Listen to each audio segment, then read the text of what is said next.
আমরা কালকে আমরা চলে গিয়েছিলাম হাবড়ার বীরা ওয়াটার ভ্যালি পার্কে। এখানে প্ল্যানিংটা করা হয়েছিল বড় মেয়ের বন্ধুদের সাথে। অনেক কারোরই যাওয়ার কথা ছিল, শেষমেশ অনেকেই যায়নি, তাদের পারিবারিক প্রবলেম ছিল। যাই হোক, আমরা ভীষণ মজা করেছি সারাটা দিন। তো আমরা গিয়েছিলাম প্রাইভেট গাড়ি করে। এখানে ট্রেনে করেও যাওয়া যায়, ট্রেনে করে গেলে একটু ব্রেক জার্নি হয়ে যায়, তবে খরচাটা অনেকটা কম। তো এখানে দুই রকম পার্ক আছে, একটা ওয়াটার পার্ক, একটা ড্রাই পার্ক। দুটোর জন্য আলাদা আলাদা চার্জ। এটা টিকিটটা যদি তোমরা আগের দিন অনলাইনে কেটে নাও তাহলে 400 টাকা শুধু ওয়াটার পার্কের জন্য, আর ড্রাই পার্কের জন্য আরও 200 টাকা এক্সট্রা। তো আমরা শুধু ওয়াটার পার্কের টিকিটই কেটেছিলাম। ওখানে গিয়ে যদি টিকিট কাটা হয় তাহলে 500 টাকা। তো আমরা আগে থেকেই কেটে নিয়েছিলাম, ওখানে গিয়ে টিকিটটা সংগ্রহ করেছি।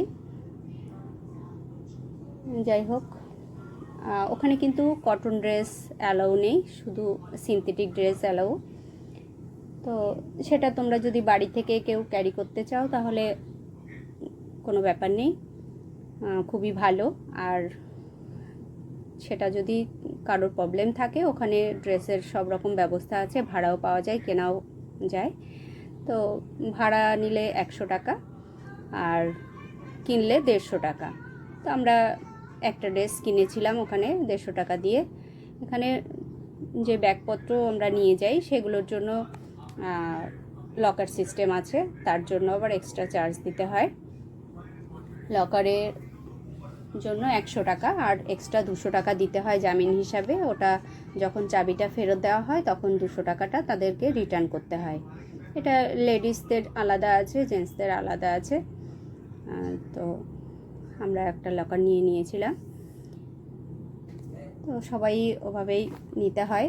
এখানে সারাটা দিন ভীষণ মজা করেছি। দেখো, এখানে কিন্তু একটা টাইমে ওয়েভ দেওয়া হয়, বেলা 2টোর সময়। আমরা গিয়েছিলাম একটু সকাল সকাল, তখন ওয়েভ চালু হয়নি। তো মেয়েরা প্রচুর রাইডে চড়েছে, এখানে বাচ্চারা ভীষণ মজা করেছে। প্রচুর রকমের রাইড আছে। আমার ভীষণ ভয় লাগে রাইডে চড়তে, এই যে এগুলো দেখো, আমার দেখেই ভয় লাগছিল। তো আমাদের বাচ্চারা চড়েছে। এখানে একটা জায়গায় যে ঝর্ণার মতো জল পড়ছে, এরা এখানে নাচানাচি করছিল। তো সব রকমের ব্যবস্থা আছে। সারাটা দিন ভীষণ মজা। এই যে 2টোর সময় ওয়েভ যখন চালু হয়েছে, সবাই তখন প্রচুর লোকজন এসে গেছে। আমরা সারাটা দিন অন্য অন্য রাইডগুলো চলে শেষমেশ এই সুইমিং পুলে এরা এই যে ওয়েভ যখন চালু হয়েছে তখন মজা করছে। আমরা ওখান থেকে খাওয়া দাওয়া করিনি, এখানে খাওয়া দাওয়ারও ব্যবস্থা আছে। তো চাইলে খাওয়া দাওয়া কেউ করতে পারে এখানে, তবে এখানে না করাই ভালো আমার মতে। দেখো, এখানে কাপড়রা সব ড্যান্স করছে। মানে ভীষণ মজা করেছি কালকে, ভীষণ মজা হয়েছে সারাটা দিন। এই দেখো, এখানে খাওয়া দাওয়ার ব্যবস্থা, এই যে চাইলে কেউ খেতেও পারো, কিন্তু আমরা খাইনি। আমরা ওখান থেকে বেরিয়ে পথের সাথেই একটা রেস্টুরেন্ট, খানিকটা আমাদের কল্যাণীর দিকে আসতে, তো ওখানে এসে খেয়েছি। তাদের রান্নাবান্না ভীষণ ভালো ছিল।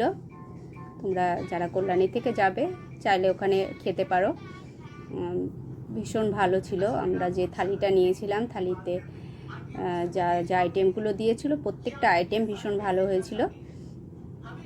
যাই হোক, তোমরা যারা যেতে চাও যেতে পারো একটা দিনের স্বস্তির জন্য। আমাদের যেমন প্রত্যেক দিন একঘেয়েমি কাজ ভালো লাগে না, সেরকম বাচ্চাদেরও প্রত্যেক দিন পড়ালেখা করতে ভালো লাগে না। তো কম খরচে এরকম যদি একটু ওদের ঘুরিয়ে নিয়ে আসা যায় কোথা থেকে, আমার মনে হয় আবার ওদের পড়ালেখাটা মন আসে।